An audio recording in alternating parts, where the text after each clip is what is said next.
Hello friends, कैसे हैं आप लोग। उम्मीद करता हूं कि आप सभी लोग अच्छे होंगे। तो आज की वीडियो में मैं आपके लिए लेकर आ चुका हूं एमपी बोर्ड प्री बोर्ड परीक्षा, जो कि 20 तारीख से आपका स्टार्ट होने वाली है। तो इस वीडियो में कक्षा 12वीं का विषय हिंदी, जो कि 20 तारीख को एग्ज़ाम है इसका, हिंदी का। तो उसके लिए मैं फुल सोल्यूशन इस वीडियो में लेकर आया हूँ। तो यदि आप चैनल पर नहीं हैं तो प्लीज़ चैनल को सब्सक्राइब कर लीजिए, और इस वीडियो में हम फुल सोल्यूशन जानने वाले हैं। तो वीडियो में लास्ट तक बने रहिए। तो हम पहले क्वेश्चन का आंसर देखते हैं। पहला में दिया है, पहले में हो जाएगा सूर्योदय, दूसरे में वातावरण में नमी, तीसरे में पीढ़ी का अंतराल, चौथे में चार, पांचवें में आचार्य विश्वनाथ की, छठवें में जवान का पक्का। पृष्ठ क्रमांक दूसरे का पहले का आंसर हो जाएगा। इसके बाद जो क्वेश्चन पेपर है उसको मैं वीडियो के बीच में कहीं भी बता दूंगा, तो वीडियो को आप स्किप मत करना।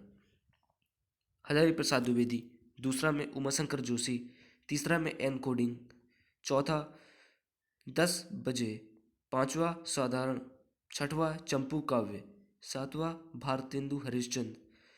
प्रश्न क्रमांक तीसरे का पहले में आंसर हो जाएगा पहलवान की ढोलक, दूसरा हरिवंश राय बच्चन, तीसरा यात्रा वृत्तांत, चौथा शब्द गुण, पांचवें में भाषा, और छठवें में 6 प्रकार के होते हैं।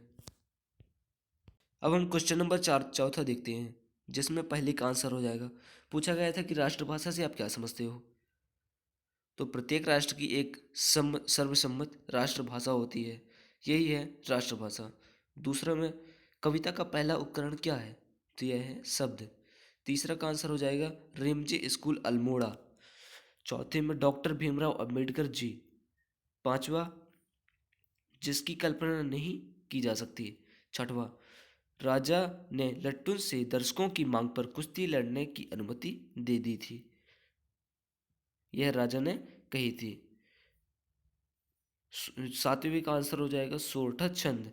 क्वेश्चन नंबर पांचवें का पहले का आंसर देखते हैं हम। तो इसमें सत्य, दूसरे में सत्य, तीसरे में असत्य, चौथे में सत्य, पांचवें में सत्य, और छठवें में भी सत्य। हम क्वेश्चन नंबर 6 का आंसर देखते हैं, जिसमें कि दिया गया है। इसमें पूछा गया था कि प्रगतिवाद की कोई दो विशेषताएं प्रवृत्तियां लिखना है। प्रवृत्तियां विशेषताएं वही होती है। तो इसमें पहला पॉइंट हो जाएगा धर्म, ईश्वर एवं परलोक का विरोध। दूसरा, नारी के प्रति यथार्थतावादी दृष्टिकोण अपनाया गया। सातवां, बच्चे अपने माता पिता के शीघ्र घर लौटने की आशा में नीड़ों से झांक रहे होंगे। उनके माता पिता उनके लिए भोजन की तलाश में सुबह जल्दी जल्दी घोंसले से निकले होंगे। ऐसे में भूख से व्याकुल बच्चे अपने अभिभावकों के जल्दी घर लौटने की प्रतीक्षा में नीड़ों से झांक रहे होंगे।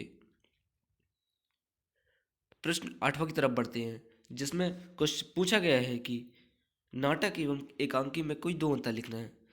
तो यहाँ पर दो अंतर दिया गया है। नाटक में पहला पॉइंट दिया गया है कि नाटक का आकार बड़ा होता है, और चूंकि एकांकी का आकार अपेक्षाकृत बड़ा छोटा होता है।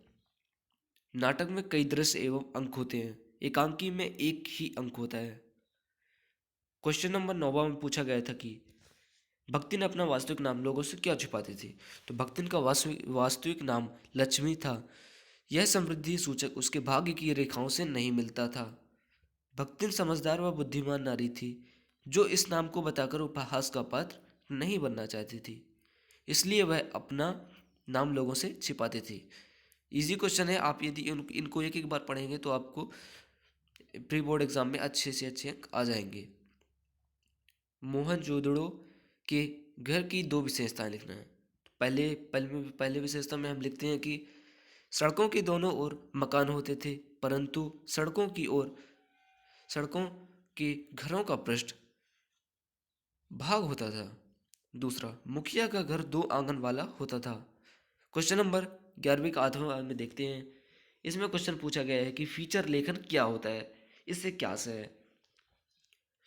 चूंकि यह 2 नंबर का क्वेश्चन है, 2 नंबर का क्वेश्चन पूछा गया है, इसलिए आप ये 3 लाइन में भी आपके अच्छे अंक आ जाएंगे। फीचर लेखन, फीचर एक सुव्यवस्थित, सृजनात्मक और आत्मनिष्ठ लेखन है। यह काव्यात्मक शैली में लिखी जाती है। प्रश्न क्रमांक 12वें का आंसर देखते हैं हम, जिसमें 12वें का आठवां में पूछा गया था कि संचारी भाव किसे कहते हैं। इनके संचारी भावों के नाम लिखना है। कोई 4 लिखना है। तो संचारी भाव, मन में आने वाले भाव संचारी भाव कहलाते हैं। संचारी भाव 33 प्रकार के होते हैं। लज्जा, निद्रा, आलस्य, स्वप्न आदि। क्वेश्चन नंबर 13 में दिया गया है। इसके अथवा में पूछा गया था कि भ्रांतिमान अलंकार की परिभाषा उदाहरण सहित देना है। चूंकि मैं आपको क्वेश्चन पेपर पहले दिखाई दे रहा हूँ, नहीं तो आप लोग पहले उसके लिए वीडियो में हंगामा खड़ा कर देंगे। कमेंट बॉक्स में यही कमेंट पूछेंगे कि क्वेश्चन पेपर क्यों नहीं मिला। तो यहाँ पर आप देख लीजिए। इसके बाद आगे क्वेश्चन के आंसर हम देखेंगे। यही क्वेश्चन पेपर आने वाला है आपके 20 तारीख के एग्ज़ाम में।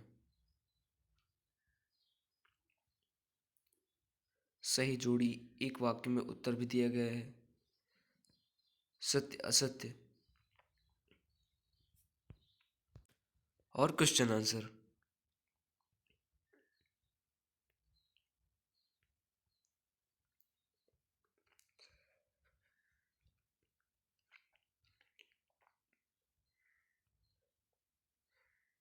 अब हम इसके सॉल्यूशन की तरफ बढ़ते हैं।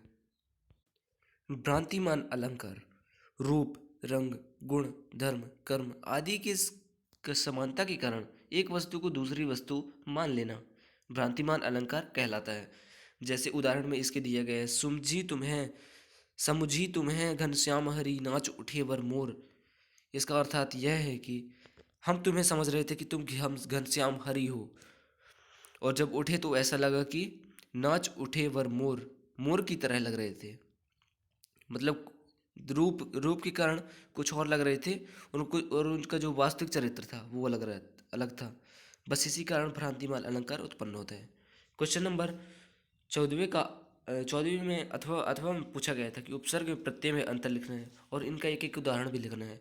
तो पहले में आएगा, उपसर्ग किसी शब्द या शब्दांश के पहले लगते हैं और प्रत्यय किसी शब्द या शब्दांश के बाद लगते हैं।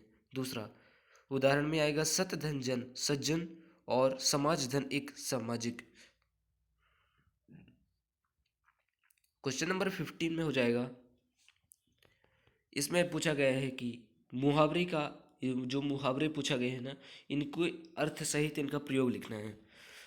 तो पहले में पूछा गया था, अपना उल्लू सीधा करना।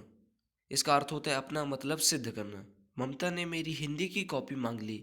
अपना उल्लू सीधा तो कर ली, परंतु उसने मेरी इतिहास की कॉपी मांगा तो वह मना कर दी। इसके बाद दूसरा में पूछा गया है, खाक छानने का क्या अर्थ होता है और इसका प्रयोग लिखना है। तो कर्तव्यहीन काम करना। मोहन को जब ही देखो तभी खाक छानने का काम करता रहता है, यानी कर्तव्यहीन, जिसको नहीं करना चाहिए वो काम करता है ये। अब प्रश्न क्रमांक 16 का हम आंसर देखते हैं। 16 में चूंकि काव्यगत विशेषताएं लिखना है तो आपसे तो बन ही जाएगा, लेकिन मैं आपको फिर भी दे रहा हूँ कि इसका आंसर क्या होता है।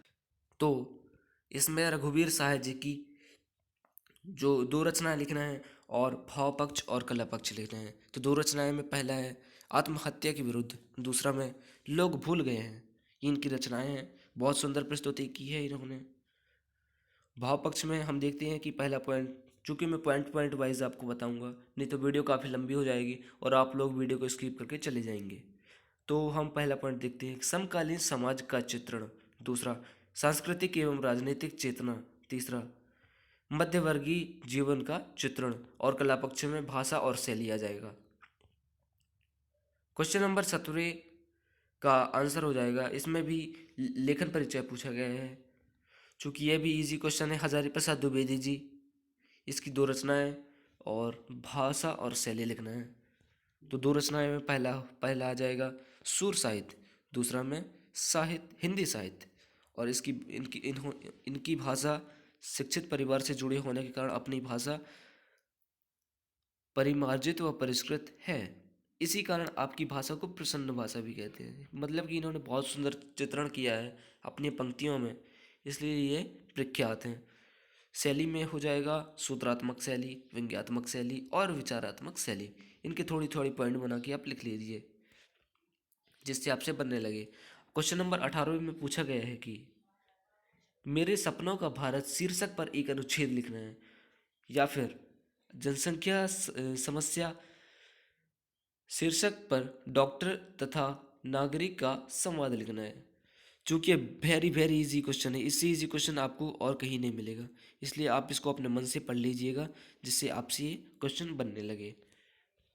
ठीक है, अब क्वेश्चन नंबर 19वें का आंसर देखते हैं हम। तो इसमें पहला क्वेश्चन शीर्षक पूछा गया था कि, तो इसमें शीर्षक हो जाएगा संस्कार अभिव्यक्ति की महत्ता। दूसरे में पूछा गया था कि क्वेश्चन में ये पूछा गया था कि कवि सृष्टि का चित्र कहाँ अंकित करना चाहता है। निष्प्राण पत्थर को उसमें कला जगाना और प्राण प्रतिष्ठा से जीवंत बनाया जा सकता है। तीसरा, इसमें पूछा गया है कवि किसको आजमाने की बात करता है। प्रायः व्यक्तित्व में विशेषताएं साध्य एवं साधना दोनों के ही रूपों में अर्थपूर्ण समझी जाती है। इसके बाद हम क्वेश्चन नंबर 20वें का देखते हैं। तो इसमें संदर्भ प्रसंग की व्याख्या, और 21वें में भी यही क्वेश्चन पूछा गया है। चूंकि यह आपसे बन जाएगा, इससे ये क्वेश्चन आपको हिंदी एग्जाम में नहीं मिल पाएगा। ठीक है, तो आपसे बन जाएगा। यदि आपकी इनके क्वेश्चन नहीं मिल पा रहे हैं आपको, तो वीडियो के नीचे कमेंट बॉक्स में कमेंट करना, तो मैं इस वीडियो के आंसर, इन क्वेश्चनों के आंसर भी आपको प्रोवाइड करवा दूंगा इससे आने वाले वीडियो में। क्वेश्चन नंबर 22वें में आवेदन पत्र लिखना है, तो ये भी आपसे बन जाएगा। क्वेश्चन नंबर 23वां में स्वच्छ भारत लिखना है। ठीक है, स्वच्छता अभियान के बारे में लिखना है। तो उम्मीद करता हूँ कि आपसे भी ये क्वेश्चन बन जाएगा। तो उम्मीद करता हूँ कि आप सभी लोग यह वीडियो अच्छा लगा होगा। तो वीडियो अच्छा लगा तो वीडियो को लाइक करें। चैनल को सब्सक्राइब करनी है, यदि आप चैनल पर नए हैं तो प्लीज़ चैनल को सब्सक्राइब कर लीजिए। और आगे के जो प्री बोर्ड के एग्ज़ाम होंगे उनके लिए भी आप मेरे चैनल के साथ जुड़े रहिए। तब तक के लिए धन्यवाद।